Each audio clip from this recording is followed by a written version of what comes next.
2026 FIFA বিশ্বকাপের ফাইনালে মুখোমুখি হতে যাচ্ছে বর্তমান বিশ্ব চ্যাম্পিয়ন আর্জেন্টিনা এবং ইউরোপিয়ান চ্যাম্পিয়ন স্পেন। এটি শুধু দুই সেরা দলের লড়াই নয়, বরং দুই প্রজন্মের লড়াইও। একদিকে টানা দ্বিতীয় বিশ্বকাপ জয়ের স্বপ্নে লিওনেল মেসি, অন্যদিকে মাত্র 19 বছর বয়সী ফুটবলের সবচেয়ে বড় ট্রফি জয়ের হাতছানি লামিন ইয়ামালের সামনে।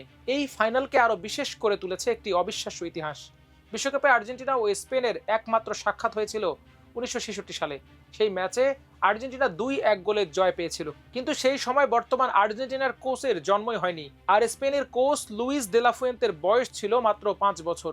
প্রায় 60 বছর পর বিশ্বকাপের মঞ্চে আবার মুখোমুখি হচ্ছে দুই ফুটবল পরাশক্তি। সব প্রতিযোগিতা মিলিয়ে দুই দল 14 বার মুখোমুখি হয়েছে। আর্জেন্টিনা ও স্পেন দুই দলে জিতেছে 6টি করে ম্যাচ, বাকি দুটি ড্র। অর্থাৎ ইতিহাসও বলছে শক্তির বিচারে কেউ কারো চেয়ে এগিয়ে নয়। তবে এই ফাইনালের সবচেয়ে আবেগঘন গল্পটি লুকিয়ে আছে 2007 সালের একটি ছবিতে। বার্সেলোনার ক্যাম্প নূর ড্রেসিং রুমে ইউনিসেফের একটি চ্যারিটি ফটোশুটে তরুণ লিওনেল মেসির কোলে বসানো হয়েছিল মাত্র 5 মাস বয়সী এক শিশুকে। কেউ তখন কল্পনাও করেনি সেই শিশু একদিন বিশ্ব ফুটবলের সবচেয়ে বড় মঞ্চে মেসির প্রতিপক্ষ হয়ে দাঁড়াবে। সেই শিশুটির নাম লামিন ইয়ামাল।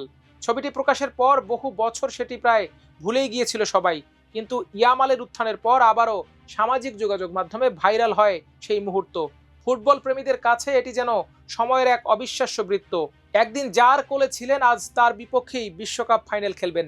সেমিফাইনালের আগে আত্মবিশ্বাসী বার্তা দিয়েছিলেন ইয়ামাল, বলেছিলেন, ফ্রান্সের যদি কাউকে ভয় পাওয়ার থাকে সেটা আমাদের। অনেকে সেই মন্তব্যকে অহংকার বলেছিলেন, কিন্তু মাঠে তিনিও তার দল জবাব দিয়েছে। স্পেন 2-0 গোলে হারিয়েছে শক্তিশালী ফ্রান্সকে এবং টানা দুর্দান্ত পারফরমেন্সে জায়গা করে নিয়েছে বিশ্বকাপের ফাইনালে।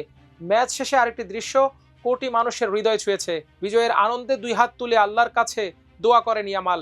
মুসলিম পরিবারে বেড়ে ওঠা এই তরুণ তারকা বহুবার প্রকাশ্যে নিজের ধর্মীয় পরিচয় ও বিশ্বাসের কথা বলেছেন। গোলের পর কিংবা বড় ম্যাচ শেষে আল্লাহর প্রতি কৃতজ্ঞতা প্রকাশ তার পরিচিত অভ্যাসে পরিণত হয়েছে। ফুটবলের বাইরে মানবিক অবস্থানের কারণেও আলোচনায় এসেছেন ইয়ামাল। বিভিন্ন সময়ে ফিলিস্তিনের মানুষের প্রতি সংহতি প্রকাশ করেছেন তিনি। ফলে মাঠের পারফরমেন্সের পাশাপাশি ব্যক্তিত্ব ও বিশ্বাসের কারণেও বিশ্বের কোটি সমর্থকদের নজর এখন তার দিকে। অন্যদিকে লিওনেল মেসির সামনে ইতিহাস গড়ার আরেকটি সুযোগ। প্রায় 2 যুগের কেরিয়ারের শেষ প্রান্তে দাঁড়িয়ে তিনি টানা দ্বিতীয় বিশ্বকাপ জয়ের স্বপ্ন দেখছেন। এই টুর্নামেন্টও গোল ও অ্যাসিস্টে দলকে নেতৃত্ব দিয়েছেন, দিয়ে আবারও প্রমাণ করেছেন বয়স তার প্রতিভাকে থামাতে পারেনি। এবার ফাইনাল তাই শুধু আর্জেন্টিনা বনাম স্পেন নয়, এটি যেন অতীত ও ভবিষ্যতের মুখোমুখি লড়াই। একদিকে সর্বকালের অন্যতম সেরা ফুটবলার মেসি, অন্যদিকে একসময় তার কোলের সেই 5 মাসের শিশুটি আজকের লামিন ইয়ামাল। শেষ পর্যন্ত ইতিহাস কি মেসির হাতে আরেকটি বিশ্বকাপ তুলে দেবে, নাকি নতুন এক যুগের সূচনা করবেন ইয়ামাল? উত্তর মিলবে ফুটবলের সবচেয়ে বড় মঞ্চের গ্যালারিতে। সে পর্যন্ত অপেক্ষা করুন। ভালো থাকুন, সুস্থ থাকুন, আমার দেশের সঙ্গে থাকুন।